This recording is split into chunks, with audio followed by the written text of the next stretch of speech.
Mabuhay, this is Bob from Love Beyond the Sea. Why young men should date a Filipina. Could help them get over fear of commitment. I did part one of this recently. Now I'm going to do part two to try to finish this up. See my YouTube playlist called Young Men and Filipinas for this series, which is going to be 23 parts to it, and there's some other videos in there. And if you are committed and invested in a relationship with a woman from the Philippines, you don't need to be afraid of commitment. It is more the opposite. Not being committed should cause some fear and doubt. Make sure you don't send any money or gifts before meeting. That can't be said enough. And don't fall for false I love yous or sweet talk that seems out of place. Those kind of statements before you've even met or are ready to marry. If you hear that, those are red flags in my opinion. Love, real love, may take a few years to really manifest because it's more than mere words. Just like commitment, it needs to be proved over time. You're not going to really see it right away. It's going to take some time, so be patient. But again, if you are committed to this woman, then you shouldn't have much to worry about. And I started talking about that in the previous video because I think she will follow your lead and end up being committed to you, most likely.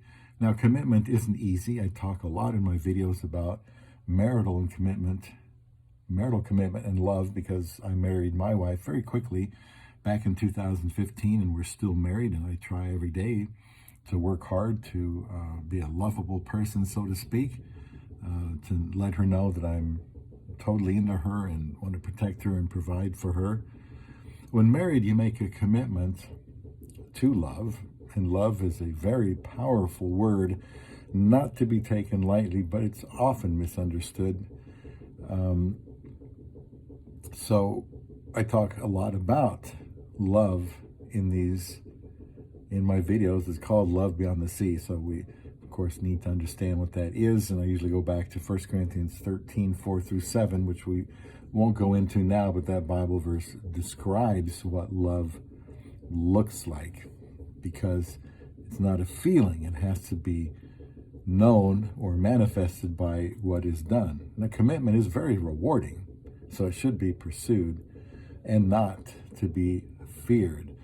Now, as far as ending up being committed to the wrong person and being afraid of commitment for that reason, I challenge you to believe that there is not a wrong person. The person you marry is the right person. You may have to sit down if you're standing up. The person you marry is someone that God put you together with, as the Bible says. So choose carefully, but you will get what you put into it, what you put into the relationship. If you commit, truly are committed, she should be compelled to commit to you in response to your love. It is amazing what true commitment can do. It is not surprising when a lack of commitment, what a lack of commitment does. It results in distrust and resentment when somebody thinks that you're married to them and not really committed. Commitment is more than talk. It is all action. It is all doing. When you are truly committed, you give yourself the best chance of having a good relationship that lasts. In a lot of my videos, I talk about general marriage situations where I have learned that I have to do that. Now, does this sound fearful? Personally, I don't have any fear of my commitment to my wife resulting in a bad outcome. I cannot control her response anyway, but I can control my own effort, my own attitude. I feel that I am accountable to God to be committed to loving my wife. It's doing what's best for her no matter what. It didn't matter that we had a 27-year age gap, that I brought her to the United States of America, that she's been working right away, that we got married in less than 8 weeks. Things that a lot of people told me will cause our relationship to end in disaster and should have by now. What matters is how I express my commitment to her. if she can't see it, then I am not committed. I like going all out, so being married allows me to do that and reap the benefits. In short, her commitment to me, which is something I desire. But again, I can't control how she responds. I can influence it by my behavior.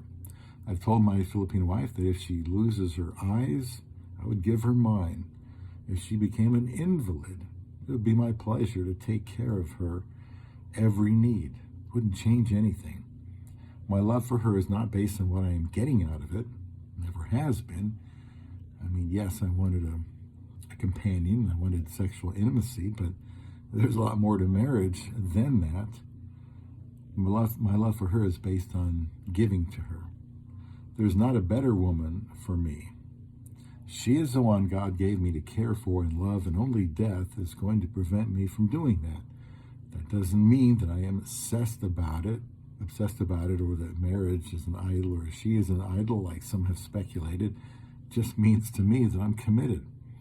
It's my pleasure to encourage her at work, help her achieve her potential in life, help her in any way that I can.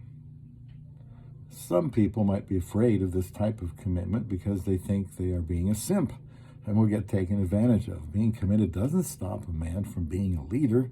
He still must make the big decisions, the hard ones, and sometimes that means disappointing his wife, but that doesn't mean he isn't committed to her.